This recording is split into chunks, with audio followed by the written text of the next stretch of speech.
Hey, shalom, shalom. First off, I want to give all praises to Yahweh by Shem Yahweh Shai, by Shem Rakakadash. Double honors to the apostles, the elders, a great millstone, and much love and peace and salutations to the elect. You know, but of course, it's pushing this truth. I just wanted to grab some information. It's a quick article. It's 2018, man. And the state of the world and the state of the people and just everything lining up with biblical prophecy is it's just quite evident of of certain things, and one of those things being is this a little article I want to bring out is a live science.com, um and the title, as you can see, says surprise, Ashkenazi Jews are genetically European. Now, this isn't a surprise, to the men that's been, pushing this truth, and to, a lot of people out here, and, you know, first and foremost, the scriptures tell you that, I'm gonna grab, a precept to, pretty much, back up this article, but it says surprise, Ashkenazi Jews are genetically European. I mean, that's incorrect as well. What they genetically are, they're Esau, Edom. They're of one of the 12 dukes which Esau had. They those people that are in that land, um, well, the majority amount of them are of Esau, Edom. One of the 12 dukes, um, Amalek.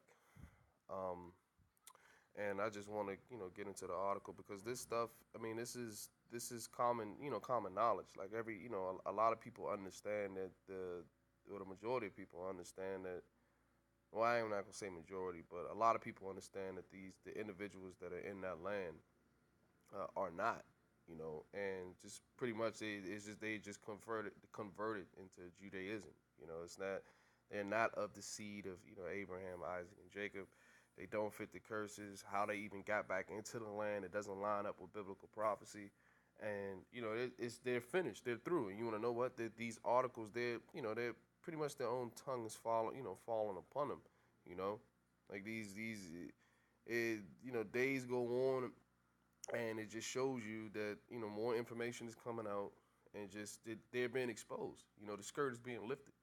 You know, so it says the origin of the Ashkenazi Jews, who come most recently from Europe, has largely been shrouded in mystery, but a new study suggests that at least their maternal lineage may derive largely from Europe. Um, it says, though the finding may seem intuitive, it contradicts the notion that European Jews mostly descended from people who left Israel and the Middle East around 2,000 years ago. Instead, a substantial proportion of the population originates from local Europeans who converted to Judaism. A said study co-authored Martin Richards, an archaeologist at the University of Huddersfield in England. I think that's the end of no time. It says Tango Legacy. Little is known about the history of the Ashkenazi Jews. That's incorrect because there is, I beseech brethren to get it's the book, the 13th Tribe. I currently going through the information now. Lord willing, I can bring out some more edifying information on it. But brothers have done videos on the topic. There's plenty of information out there on the net. Just basically going into the lineage of these Amalek. Of the so-called Jewish people. What land they come from. Um, how they got to the position and place where they're at now. Via Balfour Declaration. I believe it was the Rothschilds that actually placed them in there, and it was all a political move, man. It was for just to set themselves up, to be the chosen people. I mean, who wouldn't want to be the chosen people? You understand? So but it was all biblical prophecy. It was all a part of the plan. And at the end all be all, they're going to be exposed, which they're being exposed now. It says little was known about the history of the Ashkenazi Jews before they were expelled from Mediterranean and settled in what is now Poland around the 12th century. On average, all Ashkenazi Jews are genetically as closely related to each other as fourth or fifth cousins, said Dr. Harry Osterer, a pathology and uh, uh, what is that? Pediatrics and genetics professor at the Albert Einstein College of Medicine in New York, and the author of Legacy: A Genetic History of the Jewish People, Oxford University Press 2012. It says that, but depending on whether the lineage gets traced through maternal or paternal DNA or through the rest of the genome, it says researchers got very different answers for whether Ashkenazis originally come from Europe or the Near East, which technically, Edomites are, originally from the Middle East. You know, they came. Who Esau Edom is I believe it's the fraternal twin. It's the unidentical twin of the of Jacob. You know, who are who's the father of the 12 patriarchs. You know, and so he definitely is from the Middle East, but it's just a big misconception of course, in today's time where they actually derive from, and where they actually come from. You know, I mean, because at one point in time they did dwell in the Caucasus Mountains, but before then, you know, when you go back in the history, when you go back and you dive into this the scriptures, when you go into what is that, Genesis, the back to Genesis, the 20, I believe it's the 27th chapter, when it goes into the blessing of Jacob and Esau, and so on and so forth. Throughout time, migration happened, and it was all through biblical prophecy. You understand? And then of course, they ended up in the Caucasus Mountains. They came down, out of the Renaissance period, and up until now, which is a lot has happened since that time. But they all trace back, and everybody trace back and goes back to the Middle East. What is that in? Is the Jerusalem is the mother of us all? Let me get that. Um,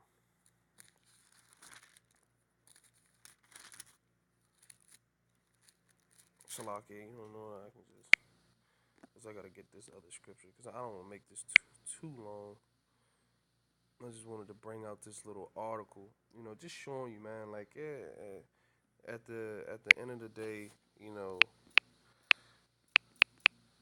um, uh, yeah, Galatians 4:26.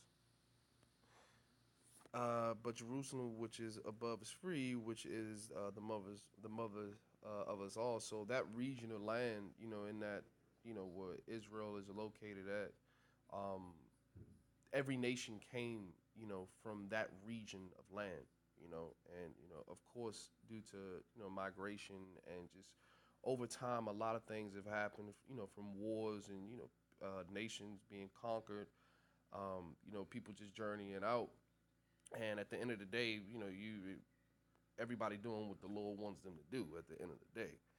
But nevertheless, I just want to grab this quick precept. There are many precepts, going into many prophecies um, the true biblical Israelites, and when they would be placed back into the land, what type of world, what type of place we would be living in when that happens. You understand? So as this is Isaiah 14, this is one of them. This is Isaiah 14 and 1. It says, "For the Lord will have mercy on Jacob, and will yet choose Israel." You know, who the covenant and the promises were given unto.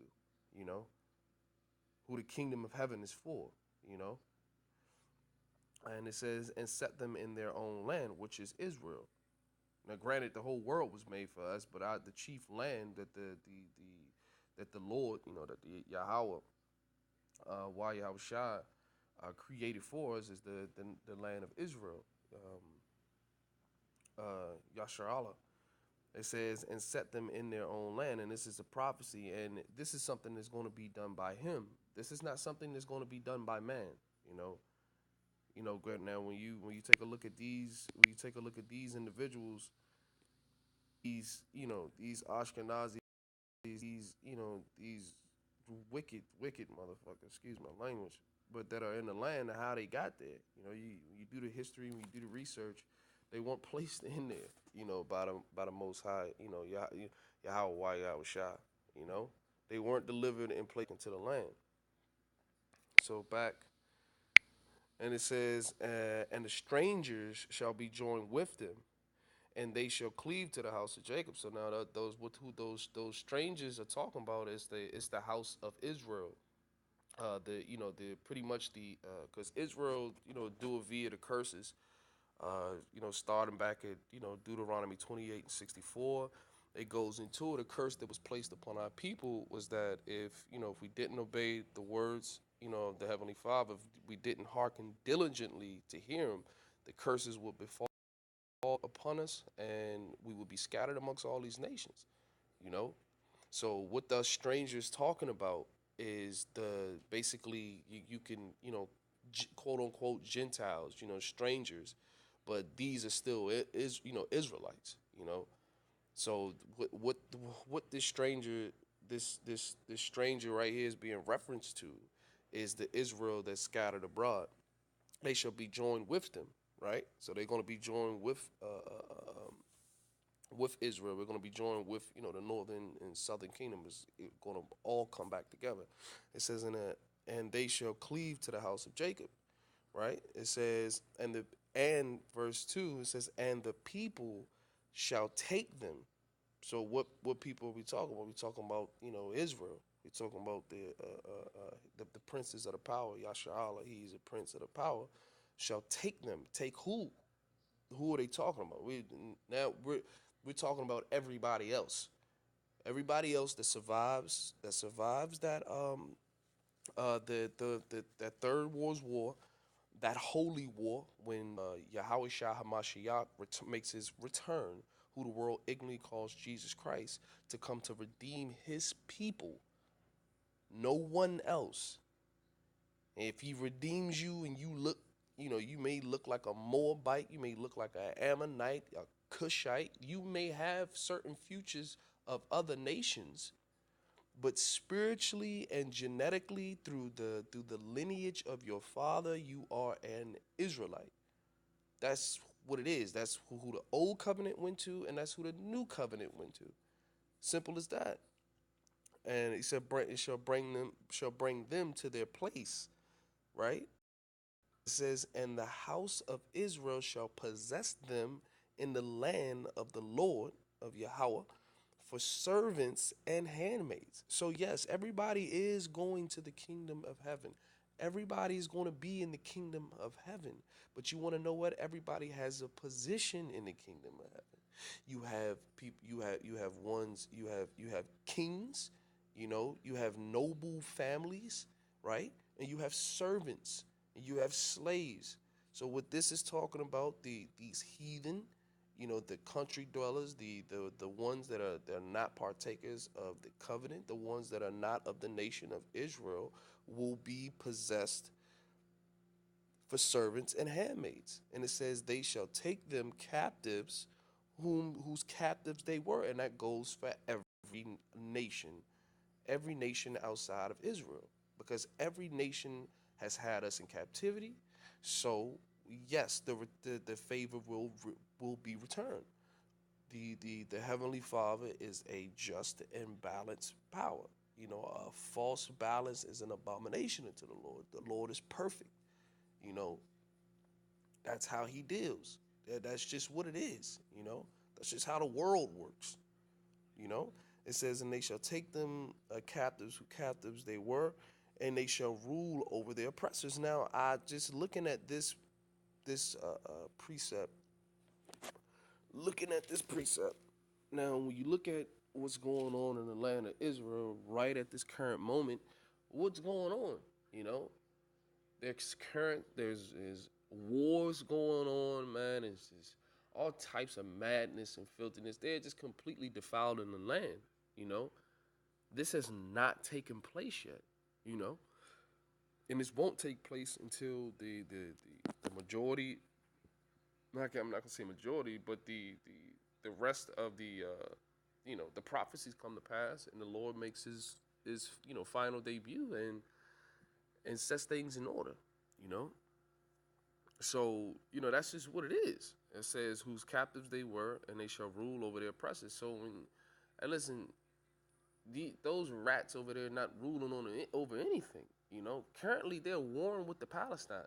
Palestine. It's a whole lot going on over there right now. In the Middle East. Period. You know. It says, verse 3, it says, and it shall come to pass in the day of it shall come to pass in the day that the Lord shall give thee rest from thy sorrow. Does it look like that? Does it look like that nation's in rest? Does it look like those people are in rest? You know? No, they're not.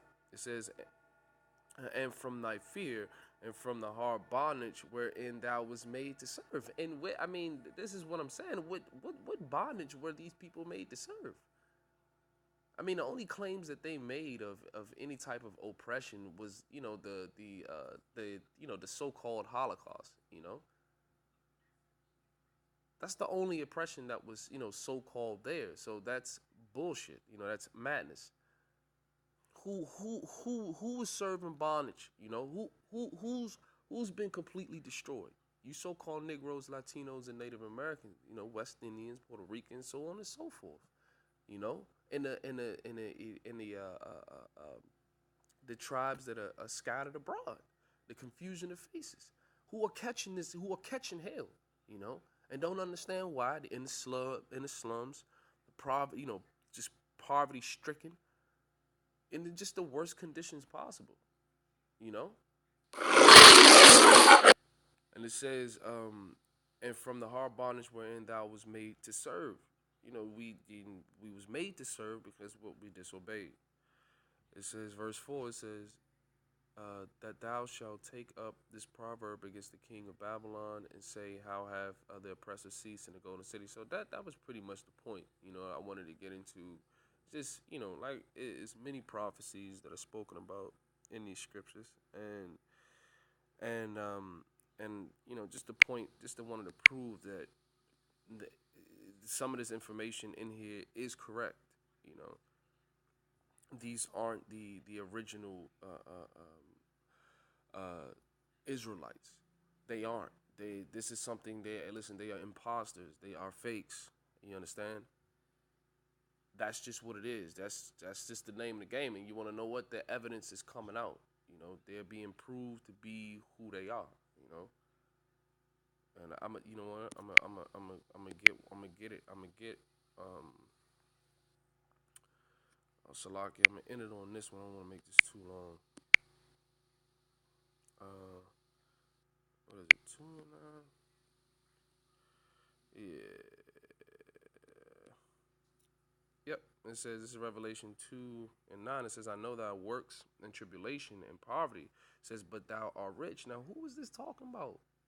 It cannot be talking about these so-called Jewish these Jewish people, because who all of these financial institutions, like all of these major banking corporations, the majority of these businesses, the entertainment industry, from from Hollywood to music, like just everything. These people have their filthy, dirty paws in there. You understand? Right? It says, and I know that thy works and tribulation and poverty, but thou art rich. How are we rich? Because you want to know what? We got the promises. We got the covenant. We got that new covenant that's coming. We got this knowledge. We got this wisdom. We have this understanding for those that are in the know, you know. Ultimately, all Israel is going to receive it, but there's going to be order. There's an elect. There's a governing body. There is an elect, you know. And all in all of Israel is not going to be able to receive this truth on this side. So, of course, they're going to be judged and they're going to have to come back, you know, and receive the benefits, you know. Right, so it says, and I know the blasphemy of them that say they are Jews and are not, but are the synagogue of Satan. So this is first and foremost is to Israel, to the true Israelites, to the true men that are speaking, that are confessing that they, are of that line, of that lineage, and basically are Jew outwardly and not inwardly. You understand? But this also applies to those bastards that dwell in that dwell in our land. You understand? This applies to them. So, I don't want to make this but so long. Um, I just want to give all praises to Yahweh by Shemi Shai, double honors to the apostles, elders, the great millstone, and shalom to the elect. Shalom.